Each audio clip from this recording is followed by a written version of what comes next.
In today's video topic, we're going to be covering all about the hips and a little bit of strengthening into not just our hips, but the surrounding muscle groups as well that sometimes show up as hips. I wanted to share ways you can find out where the source of pain is coming from. So when we do an assessment, so you can do this in a seated position or you can just do it like I am kneeling.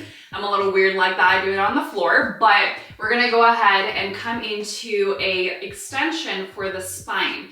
If you feel any pressure already while lifting your chest and the crown of the head up towards the sky, and you feel any kind of sensation either in the low back or in those hips, then most likely, yes, it is coming from your hips. Also, it's the case when you lean back. Also, when you do this on a chair or bench surfing and you lean back as well, you might feel direct pressure into the hips and or the low back, and oftentimes that can be most likely hips. Now, in the case that you bend forward and come into flexion for the spine, you might notice that your hips actually don't feel too much here. You might feel something in your hips, but if you feel more of your low back than your hips, then most likely this is not a hip symptom or symptom that comes from your hips, but it's actually a symptom that comes from our core and activating your core muscle group. So what that means is finding more stability and strengthening within our core muscles and knowing how to brace your core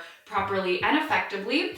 And I have done extensive videos like this in the past, so if this is you, make sure to check out the video in the description down below where I go a little bit more in depth about core bracing techniques. But if you'd like to just know some general rules for core bracing, I actually have some recommendations for you to test out. So for core bracing techniques, obviously I do recommend a lot of tools as well, but in the case of this video, we're gonna go ahead and bring your hands to your rib cage area and side of the waist area. We're gonna go ahead and inhale, lifting your chest and rib cage up towards the sky, feeling your belly come in towards your back. And then on the exhaling, I want you to press just your navel up in front of you, in front of your fingertips, so you feel a nice lift from the abdomen here. And at the same time, you should be feeling a nice push, not only from the front of the abdomen, but also to the side. So you're gonna inhale again, lifting the chest nice and proud, and then exhale, push from the navel in front of you and out to the side. So already, if someone punches you, right, your stomach should feel really, really tight, and your abdomen, your muscles here should be extremely tight. And again, if this is a little bit challenging for you to find, again, make sure to check out the video in the description down below because I go really in depth with core bracing techniques. Another exercise that you can do is coming into a side plank position or a modified side plank position. Coming here, and you can again do the same exercise.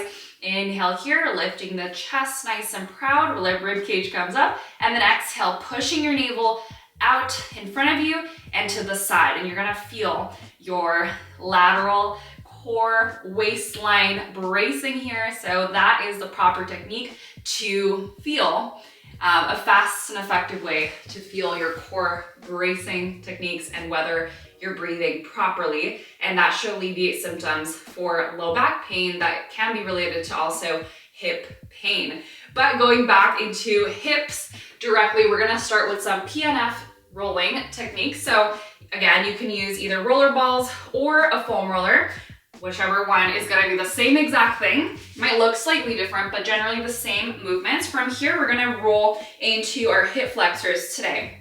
So with the foam roller, it's gonna look like this. And with the roller balls, you're gonna come down, one ball on each side. And you can, again, keep the hips heavy, bring your palms in towards the floor, pushing up, kind of like a cobra position in yoga, slight bend in the elbows, and moving forward, back, or side to side, and feeling a nice extension and release for the front of the hips, specifically the hip flexors here. But again, if this is a little bit uncomfortable for you, you can come onto your elbows and finding this position in the lower plank position as well.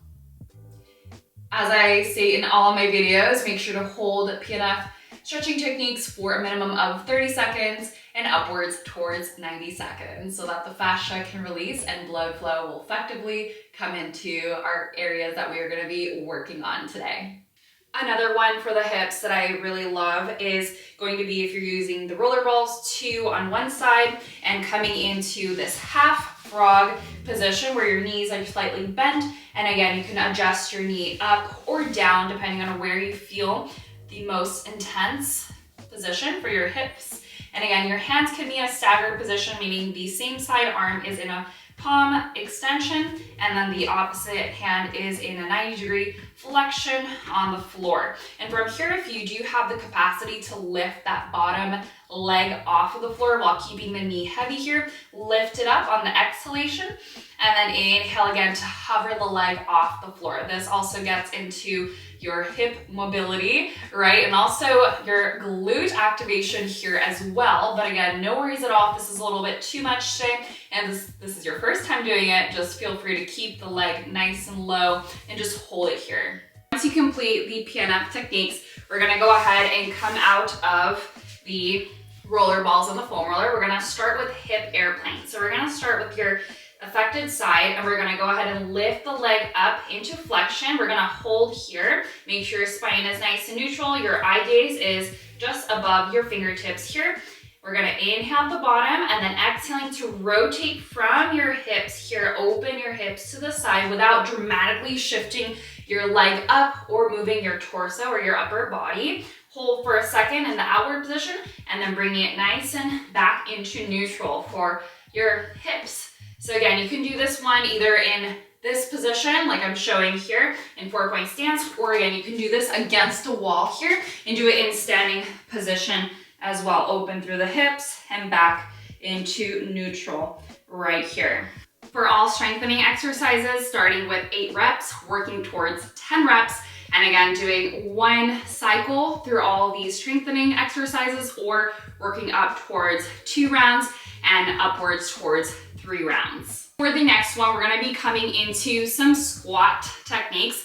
And for this one, you can grab a lighter kettlebell or even a plate if you have one at home or at the gym setting. We're gonna go ahead and come into your lowest form of your squat. And again, everyone's squat forms are gonna look different. It might not be as low as mine. If you're up here, no worries at all. You're gonna keep your weight towards your chest here. You can even guide your elbows into your side of the knees or inside of the knees to come into more of an opening for the hips. Now, if this is already painful, I want you to lower the weight off and just do this body weight. Again, lowest point they can hit your squat form. Make sure that your tension, you feel your body weight in the middle of your leg rather than just on your toes or on your heels. You wanna make sure your body weight is distributed evenly here. Hold for a second, push out to the side, and then release. Inhale, neutral, relax a little bit, and then exhaling to push your elbows in towards your sides of the legs or the knees. And then once you're here, you've done it properly, it's gonna feel very, very intense for your inner thigh and groin areas, so you wanna relax a little bit. And again, you can do this again, 3 cycles, upwards towards 3 cycles, 8 to 10 reps. And then once you complete that, we're gonna come into a full squat. Again, you're gonna keep your feet a little bit wider for this one. You can keep your legs parallel if you'd like. I am gonna demonstrate with my toes a little bit out, kind of like a sumo squat, if you will. We're gonna go ahead and come down with your weight here. Again, you can hold the weight into your chest until you hit your bottom position, and then exhaling, if it allows, to push your weight out in front of you while at the same time pushing your hips back, and make sure that, again, your weight distribution is more in the center than in the back. Hold for a second, bring it in, and then come back into our full squat standing position. Inhale here as we go down. Exhale, press open out in front of you, and then inhale back into center. Exhaling to rise up all the way. So again, taking your time for this one. Again, if with the weight is a little too much, just drop it down. Just do body weight, right? You're still gonna feel this if you're doing this properly with everything nice and engaged. And next up, we're gonna go ahead and band it up. So for the band, I highly recommend using a fabric band or an elastic band to wrap around your shins. So from here, we're gonna make sure that the band doesn't move up or down or slide down. So making sure you have constant tension with the band here. And again, bringing your legs into a little bit wider than hip distance. And we're gonna point our toes out to 45 degrees. So if you come more into not a sumo squat necessarily, but more so a sumo squat than anything else. We're gonna squat down. At the same time, we're gonna push your knees out to the side and doing the same exact thing, starting with your deepest form of the squat with weight this time, and then bring yourself back up. But again, starting without the weights, if with the weights is intense, but making sure you're pushing your band out to the side, hold for a second at the bottom, and bringing it all the way back up into our lift. And again, integrating the same movement here at the bottom, push out, hold a little bit longer, about 5 seconds at the bottom, and then bring it in and up. Again, down, push, hold for about 5 seconds, smile, bring it out and back up. And repeating again, working up to 10, 3 rounds if you can. And the last and final exercise I have for today is gonna be an elevated single leg squat. So making sure that your leg that's not working is gonna be firmly pressed into your obstacle. I'm using a yoga block today, but y'all can use a stack of weights, the flat plates obviously, or anything that can mimic a yoga block. No movement. Make sure to choose a stable surface.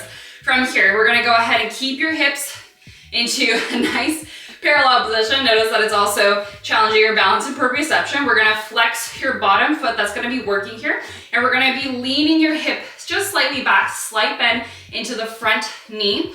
On the block, we're gonna pull your hips back and bring your heel down to the floor behind you, tap it down, and then inhale again to bring yourself into the neutral position with the legs side by side. Keeping that working leg lifted the whole time. Again, shifting your hips back, bring that knee down, or heel down to the floor, and then bring it back. Inhale at the top, and exhale, hip hinge, tap, and bring it again into neutral. This exercise is also really, really good for not only balance, but for knee strengthening as well. I did a knee activation video earlier in this series, so make sure to check that video out as well. That also cross over with the inner thighs as well. I also incorporated an inner thigh stretch there, so y'all can also incorporate something like that into your routine. For the sake of time, I decided to cut that portion out, but make sure if you have any knee injuries, anything related to the knee and the hips, also make sure to check out that video. But again, this is an exercise that can also be linked with knee injuries as well, because it also helps strengthen in towards your knees. I'm gonna stop for a second because I'm losing my balance as I'm talking, but it is to strengthen the muscles around the knee. So this position is also, or this exercise is also really, really good for knee injuries as well.